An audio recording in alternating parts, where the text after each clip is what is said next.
Halo, selamat datang di channel Ruang Taktik. Di video kali ini, kita akan analisis laga Chelsea versus Manchester City.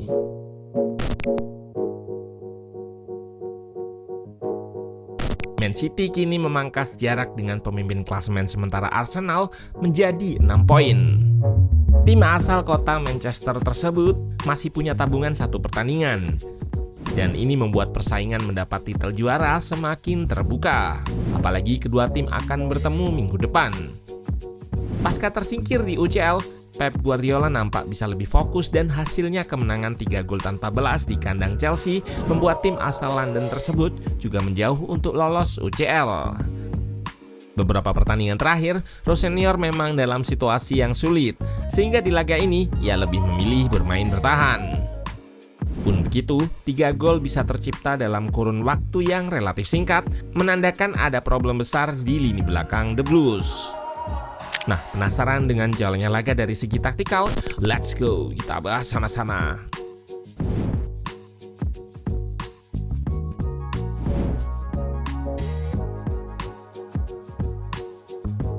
Di atas kertas, tuan rumah Chelsea bermain dengan 4-2-3-1. Double pivot diisi Caicedo serta André Santos. Palmer mengisi pos nomor 10, diapit Estevao dan Neto. Mereka menopang Joao Pedro di posisi striker. Pep Guardiola juga di atas kertas menurunkan 4-2-3-1. Rodri serta Bernardo didapuk sebagai double pivot. Semenyo dan Doku di sayap, Cherki di nomor 10 menopang Haaland sebagai ujung tombak.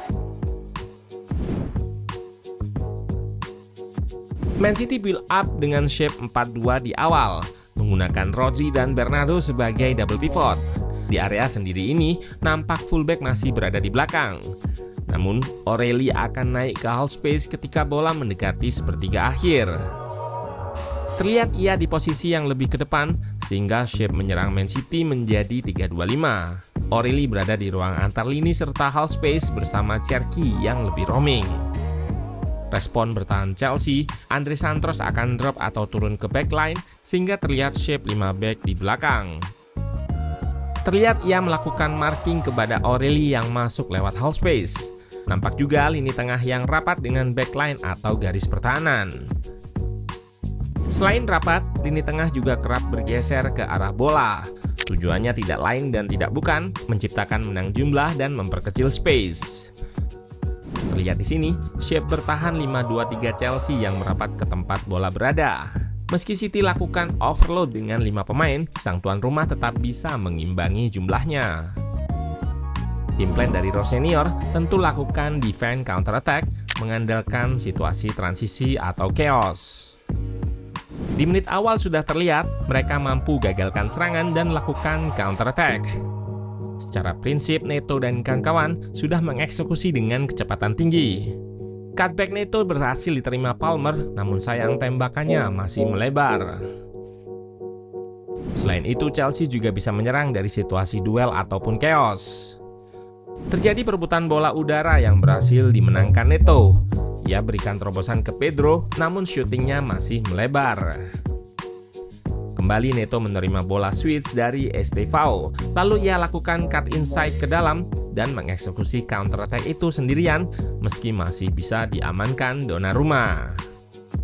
Dengan game plan seperti ini, sang tuan rumah di babak pertama nampak seperti yang bakal cetak gol duluan. Diawali aksi Joao Pedro yang kerap turun untuk link up, lalu ia lakukan penetrasi secara diagonal yang membuatnya sulit ditebak. Pedro berubah arah, lalu berikan terobosan ke Cucurella yang naik. Namun sayang, gol ini dianulir karena offside.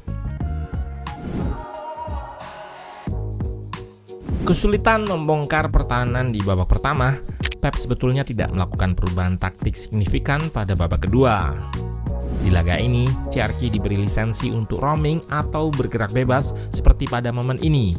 Ia berada di sayap kiri untuk lakukan wide overload. Guna membongkar pertahanan, City juga butuh lebih banyak pemain. Dan ini mengapa Bernardo nampak berada di garis depan.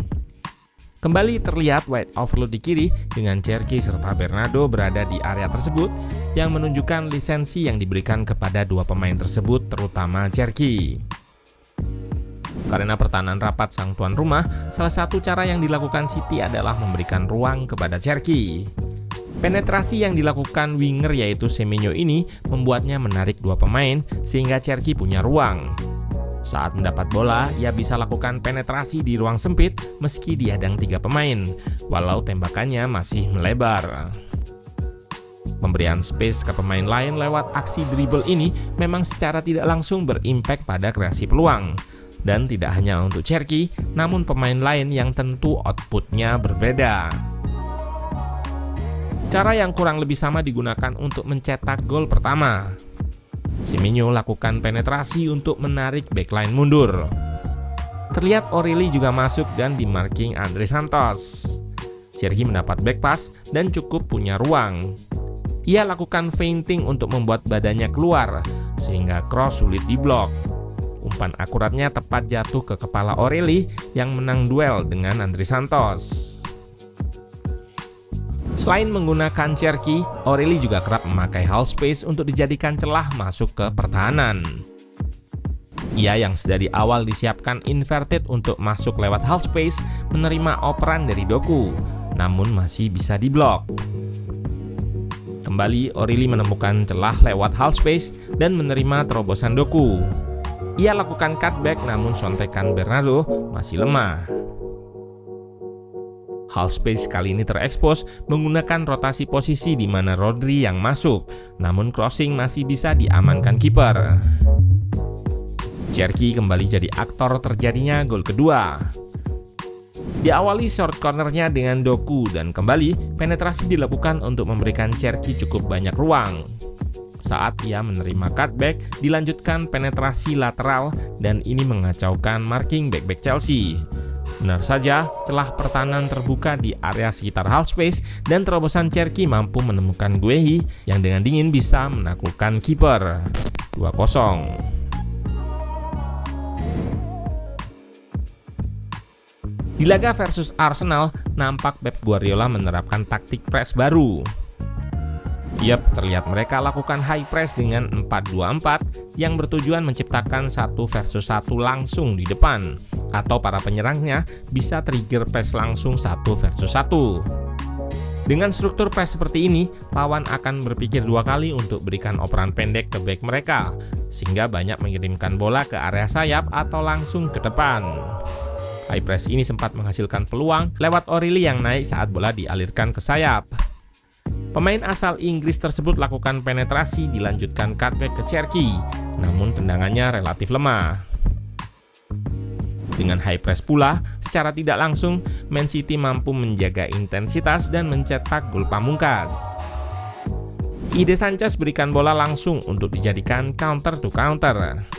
Terlihat sebetulnya Caicedo bisa langsung kirim umpan ke Neto di sayap, namun ia lebih memilih feinting dan delay sehingga direbut 2 pemain. Doku yang dapatkan bola langsung ubah jadi serangan cepat dan sepakan kaki kirinya tak mampu dibendung kiper. Pasca gol ini City lebih banyak bertahan dengan shape 4-4-2, namun Semenyo yang dipindah ke kiri kerap terlihat turun sehingga membentuk 5 back. Hanya 1 peluang emas yang dihasilkan Chelsea lewat crossing di half space, itu pun berhasil ditepis Donnarumma. Overall, laga ini menunjukkan City punya kemampuan untuk membongkar low block lewat taktik yang dipadukan dengan kemampuan individu pemain. Di laga ini, Cherki yang sebetulnya tidak punya work rate tinggi saat bertahan, bisa ditutup Doku serta Semenyo. Penting bagi pelatih untuk menemukan keseimbangan tim, dan Pep nampaknya siap untuk menghadapi Arsenal pekan depan nanti. Patut kita tunggu.